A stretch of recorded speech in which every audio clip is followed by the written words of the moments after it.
Look, plain and simple, the Miami football program, Mario Cristobal. Mario Cristobal fits perfectly there because Miami, since they won their national championships, has been one of the most historically overrated programs in college football. And I know that sounds ironic to say as a Notre Dame fan, but we have at least reached a number of college football playoffs. We reached a national championship game. We've reached New Year's Six Bowls. Miami hasn't been consistently competitive in a very long time. And for whatever reason, whenever they do something that's okay, like when they have a mediocre accomplishment, which was the Texas A&M win, as we're starting to see now, that Texas A&M team, it's not very good. They are always propped up for no reason.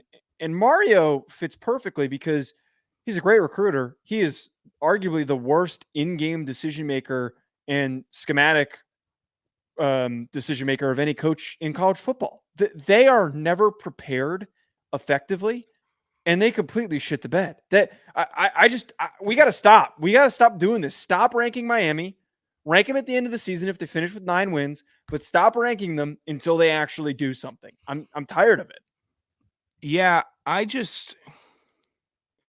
there's moments where as a fan, you are humbled and you're sitting there like, man, these guys are talented. I marvel at their size, speed, skill, ability, commitment, work ethic. And then there's times where you say, if I was on that field, that wouldn't happen. And a lot of people across the nation yesterday had that true feeling in their heart when they saw Mario Cristobal decline to kneel out the game. And I believe, with my heart of hearts, everybody that said that would have kneeled. So all of the schmo Joe losers like myself that think that they could coach a game, you could coach that play and make the right decision.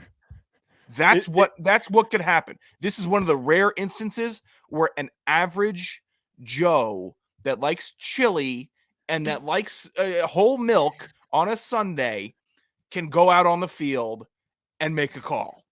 Kneel the ball. All you have to do is kneel. It's kind of like did you see the Dan Enos thing this week? Where the Arkansas offensive coordinator, some students found his email, so they started emailing him.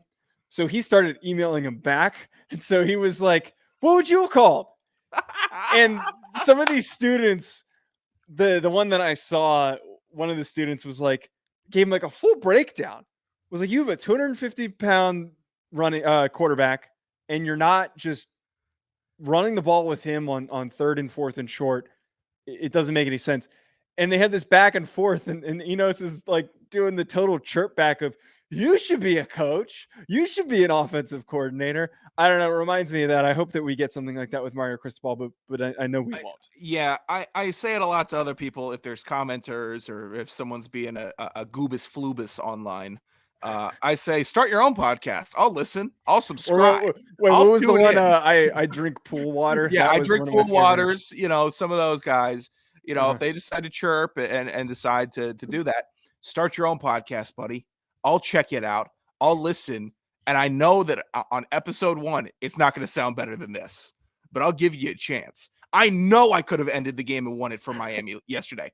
I could have won it if I was the running back. You know why? I would have just fallen down in the backfield. I wouldn't have decided to churn out an extra yard. Hey, did my coach say something super dumb? Okay, I'm just going to slip. How about that? No one has to touch me in college. I just go down, the play's over, and the clock runs. My biggest problem with this is his post-game reaction was making an excuse for the decision. And then when asked about it, he put blame on the running back. He basically said, "Oh, we coach here 2 hands on the football in those situations," which why that? Yes, look, that's true. That's true. Obviously, that's something that you coach at practice, Mario. None of us doubted that you weren't coaching that and that you weren't going to running back drills. Guys, I want you to hold the ball as far and loose as possible. Just swing it around aimlessly. You see how Kadarius Toney holds the ball? That's how I want you to hold it. Guys, Kadarius Toney is a revolutionary. We need to start following him. I don't want any protection of the football. Nobody was freaking doubting that, Mario. the fact that you had a kid who made a mistake, and yes, there's debate on if he was down or not. I'm not going to go over the semantics of that, but to still try and run that to set up that situation, to sell that kid out and be a grown man leading your program, to not go up there and say, that's on me. I shouldn't have done it. It was a mistake. I was trying to pad the stats. I was trying to do something. I shouldn't have done it. I'm never going to do it again.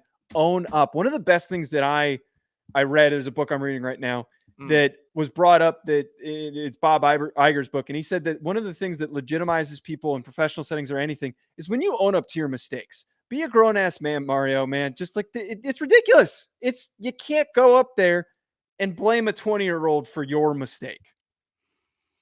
Yeah, especially when you're supposed to be the coach, recruiter, role model, get him to the NFL type guy, right? And especially since it's, we should have knelt it. Yeah, you should have. Why didn't you? Why didn't you? Taking accountability. Nope. Let's move on, because I need to move on, because I'm getting earwormed with a joke. So let's just move it along.